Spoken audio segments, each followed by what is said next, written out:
Good evening to all. आज हम देख रहे हैं रिटन क्लास में चैप्टर 16 प्रोबेबिलिटी प्रायिकता के ऊपर देख रहे हैं। मैं एक छोटा सा कॉन्सेप्ट बताऊंगा, उसके बाद हमें कुछ क्वेश्चन देखेंगे।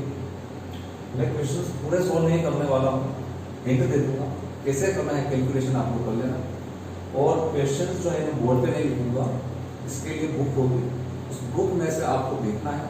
मैं क्वेश्चन रीड करके उसके बाद यहाँ पे उसको पूरा सॉल्व करके बताऊंगा और उसके बाद कैलकुलेशन आप कर देना।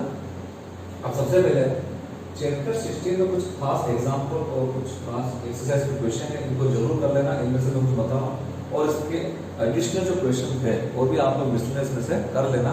कॉन्सेप्ट क्या है वो अच्छे से देख लो। टोटल प्रोबेबिलिटी का फॉर्मूला होता है P1 PA/E1 + P2 PA/E2। इसको बोलते हैं कंडीशनल प्रोबेबिलिटी। क्या बोलते हैं इसको? Conditional probability. अगर टोटल प्रोबेबिलिटी की बात होती है तो ये फॉर्मूला लगाते हैं, लेकिन अगर मान लो बेस प्रोबेबिलिटी की बात होती है तो ये वो कोई भी इवेंट के ऊपर डिपेंड होता है। P(1/A) निकालना या P(2/A) निकालना, तो अगर E1/A निकालना तो PA/E1 और नीचे क्या आ जाएगा? Total probability. Same second event के अकॉर्डिंग क्या हो जाएगा? ऊपर सेकंड वाला आ जाएगा और नीचे क्या आ जाएगा? टोटल प्रोबेबिलिटी आ जाएगा। अब इसमें हम क्वेश्चंस को कैसे समझेंगे, हम क्वेश्चंस में क्या गिवन है वो हम आगे अभी देखेंगे। तो देखो कुछ एग्जांपल है और कुछ एक्सरसाइज के क्वेश्चन है जो मैं करके बता रहा हूँ, उनको ध्यान से समझना और इसको ध्यान से करने का ट्राई करना।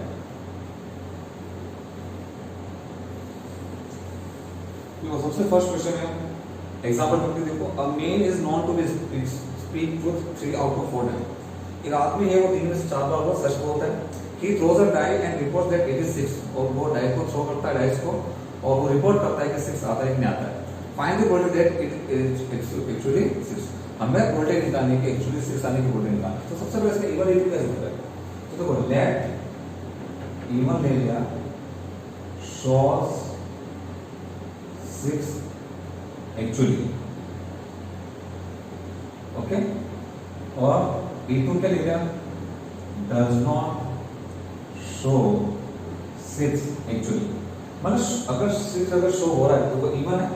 अगर मान लो अगर वो 6 अगर शो नहीं हो रहा तो वो क्या है? E2 है। तो देखो प्रोबेबिलिटी क्या हो जाएगी? P(1) हो जाएगा 1/6 और P(E2) हो जाएगा 5/6।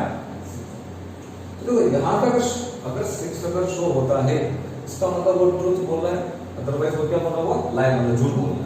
तो देखो हमें 6 एक्चुअली जो शो हो रहा है उसकी प्रोबेबिलिटी निकालनी है, तो फाइंड क्या करना है? P(1/A) फाइंड करना। तो देखो यहाँ पे A क्या लेंगे? A हो जाएगा स्पीक्स ट्रूथ और लाई। यहाँ तो वो सच बोल रहा है, यहाँ पे वो क्या हो रहा है? झूठ बोल रहा है। तो देखो PA/E1 अपने को दे रखा है कि वो 3 में से 4 बार वो सच बोल रहा है। इसका मतलब क्या हो गया? 3/4 हो गया जो कि गिवन है।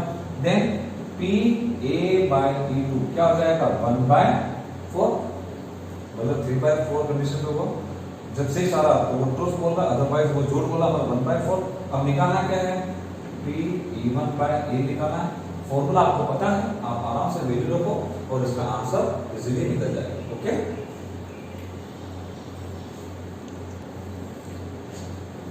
देखो 16.3 का थर्ड क्वेश्चन है। Bag first contain 3 red 4 black ball. Second bag में क्या है? 4 red and 5 black ball. One ball जो है ट्रांसफर कर रहा है from first bag to second bag. The ball so drawn is found to be red. ये जो ड्रॉन बॉल है वो जो सेकंड बैग से निकले वो रेड कलर की है। Find the probability that the transfer ball is black. हमें प्रोबेबिलिटी निकालने की जो ट्रांसफर बॉल है वो कौन सी है? ब्लैक कलर की। तो देखो इसका इवन इक्वल कैसे करेंगे? इवन लेने के रेड करा के ट्रांसफर बॉल है red from first to second. E2 हो गया ब्लैक बॉल ट्रांसफर हो गया। तो देखो P(1) क्या हो जाएगा? देखो फर्स्ट बैग में 3 रेड बॉल है, तो देखो वो 4 ब्लैक बॉल है, तो क्या हो जाएगा? 3/7। और P(2) कितना हो जाएगा? क्योंकि ब्लैक बॉल की बात हो रही है, क्या हो जाएगा? 4/7। इन दोनों का सम करोगे ऑलवेज क्या आएगा? 1 आएगा, ध्यान रखना। उसके बाद यहाँ पे जब एक बॉल जब शिफ्ट हो जाती है, ट्रांसफर हो जाती है, फर्स्ट में क्या रेड और सेकंड क्या है वो ब्लैक, तो हमें क्या निकालना है कि E2/A हमारे को फाइंड आउट करना है। तो देखो यहाँ पे A इवेंट क्या है कि जब बॉल ट्रांसफर हो रही है तो रेड बॉल को ड्रॉन किया जा रहा है। तो देखो PA/E1 क्या होगा? यहाँ पे देखो फर्स्ट बैग में रेड बॉल अपने पास कितनी है? 3, और व्हाइट बॉल अपने पास कितनी है? 4, और सेकंड बैग में अपने पास रेड बॉल है 4 और ब्लैक बॉल है अपने पास 5। देखो अगर मान लो रेड यहाँ पे चली गई तो रेड की जो होगी 5 होगी, तो P A by E one कितना हो जाएगा 5/10। और P A by E two देख रहे हैं अपन, तो देखो अगर मान लो ब्लैक कंडीशन यहाँ पे, अगर मान लो ब्लैक यहाँ पे ट्रांसफर हो जाती है तो देखो ब्लैक वाले 6 हो जाएगी, लेकिन प्रोबेबिलिटी जो अपन देखेंगे वो किसकी देखेंगे, रेड की देखेंगे। तो रेड की कितने 4 ही अपने पास, तो कितना हो गया 4/6। अब आपको निकालना है क्या, ये निकालना है, बस ये वैल्यू पुट करो और आंसर मिल जाएगा। इजी क्वेश्चन है।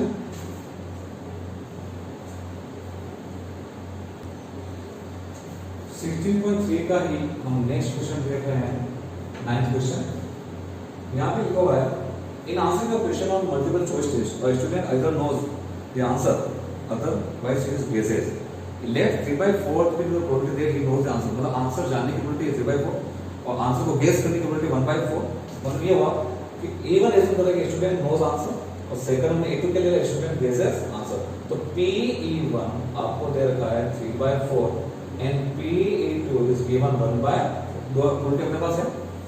अब आगे लिखा है कि assuming that a student who guesses that the answer will be correct with the probability 1/4। कि जब स्टूडेंट जब आंसर देता है तो अगर उसका आंसर राइट आता है, करेक्ट आता है, तो वो गेस वाली कंडीशन। इसका मतलब ये हुआ कि हमने एज्यूम करा कि ए इवेंट हो गया getting correct answer from this part और अदरवाइज दिस पार्ट। और आगे लिखा हुआ है कि what is the probability that the student knows the answer given that is correct answer correctly. तो हमें क्या निकालना है, E1/A, मतलब स्टूडेंट उस आंसर को जानता है। तो अब इसमें करना क्या है, तो देखो PA/E1 अपने पास नहीं है, और एक और PA/E2 आपको दे रखा है कितना 1/4।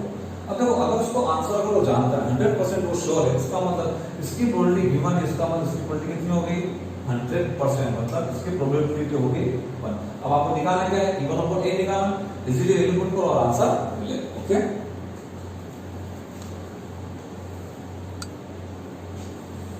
नेक्स्ट क्वेश्चन है suppose a girl throws a type, अगर 5 और 6 आता है तो वो कोइन को 3 टाइम टॉस कर देगी, अगर 1 2 3 और 4 आता है तो कोइन को एक बार टॉस कर देगी। और हमारे को प्रोबेबिलिटी निकालनी है कि उसने लेट्स सी 3 1 2 3 और 4 विद द गाइस, तो हमें क्या निकालना है E2/A।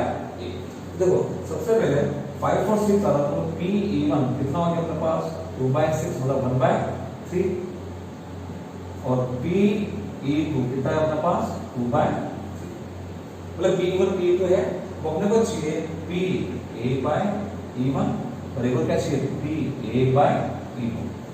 तो देखो अगर 5 और 6 आता है तो टॉस करते पॉइंट को 3 टाइम। अब यहाँ पे A क्या होगा, देखो A क्या होगा, एग्जैक्टली 1 हेड की बात हो रही है, इसकी बात हो रही है 1 हेड जो है। तो देखो एग्जैक्टली 1 हेड इस कंडीशन पे कहां पे आएगा, इसके टोटल आउटकम्स बनेंगे 8 आउटकम्स बनेंगे, ध्यान रखना। तो 8 आउटकम्स में 3 बार जो होगा वो उसमें हेड आएगा, तो इसकी प्रोबेबिलिटी क्या हो जाएगी 3/8, बना के देख लेना। और जब इस कंडीशन में वो कॉइन को सिर्फ एक ही बार टॉस कर रही है तो उसकी प्रोबेबिलिटी हेड की क्या हो जाएगी 1/2, क्योंकि इसके अंदर A जो है वो एग्जैक्टली 1 हेड की बात हो रही है। अब अपने को निकालना है कि E2/A निकालना, वैल्यू पुट करो और आंसर मिल जाएगा। ओके,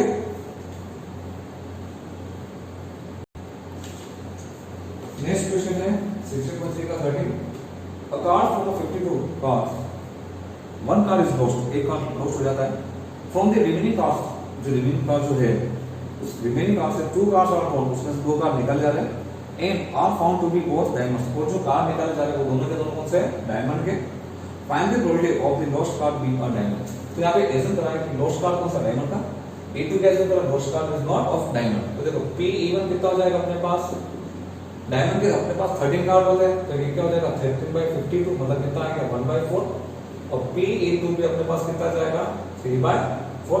अब यहाँ पे एक है कि एक कार्ड खो जाने के बाद 2 कार्ड जो डायमंड के निकालने, तो देखो PA/E1 क्या हो जाएगा, एक कार्ड हो गया तो नीचे क्या आ जाएगा 51C2, 2 कार्ड तो कोई भी आ सकते हैं।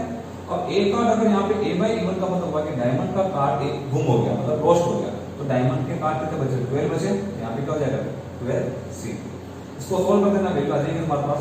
इसी तरह से PA/E2, इसमें क्या हो जाएगा कि अपॉन में तो वही वैल्यू आएगी 51C2, लेकिन ऊपर 12C2 नहीं आएगा, ऊपर कितना आ जाएगा 13C2, क्योंकि इसमें डायमंड के पूरे कार्ड है, इसमें डायमंड का कार्ड लॉस्ट नहीं हुआ है और इसमें लॉस्ट हुआ है, और यहाँ पे इवन अपॉन ए हमारे को निकालना, वेरियस पुट करना, then you will get the answer. Okay,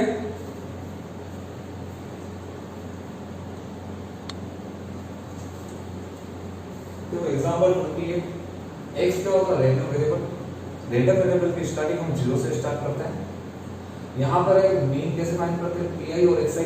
random variable का प्रोबेबिलिटी से मल्टीप्लाई करो और उसका सम करो, क्या मिलेगा, मीन। वेरिएंस का फॉर्मूला ध्यान रखना है। उसके बाद एसडी मतलब स्टैंडर्ड डेविएशन कैसे निकालते हैं, जो भी वेरिएंस निकालो उसका क्या करोगे, स्क्वायर रूट करोगे। अब यहाँ पे टोटल एग्जांपल है कि x रैंडम वेरिएबल है, नंबर ऑफ सक्सेस को ये शो करना है, डिनोट करना है, और हमारे पास डाइस कितने हैं, 2, और हमें क्या निकालना है, वेरिएंस निकालना है। तो देखो यहाँ पे हम टेबल बनाएंगे, तो देखो यहाँ पे xi की टेबल बनेगी। उससे पहले क्या है कि हमारे पास टोटल आउटकम्स क्या आएंगे, 1 1 1 2 1 3 1 4 1 6। इसी तरह से क्या बनेगा, 2 1 2 6। ये एग्जाम में बनाना है, ध्यान रखना, 3 6 4 1 4 6 5 1 5 6 लास्ट 6 1 6 6 चलता जाएगा। 36 आउटकम्स हो गए टू ऐसे। अब यहाँ पे देखो, सबसे पहले xi की बात करते हैं, 0 1 2। एक भी बार 6 नहीं आएगा, एक बार आएगा और ये 2 बार आएगा। तो देखो यहाँ पे इसकी प्रोबेबिलिटी की बात करते हैं कि 6 कहाँ पर नहीं है वो देखते हैं। तो देखो 6 कहाँ पे नहीं है, यहाँ पे पांचों कंडीशन पे नहीं है, मतलब एक भी बार 6 नहीं है, ध्यान रखना।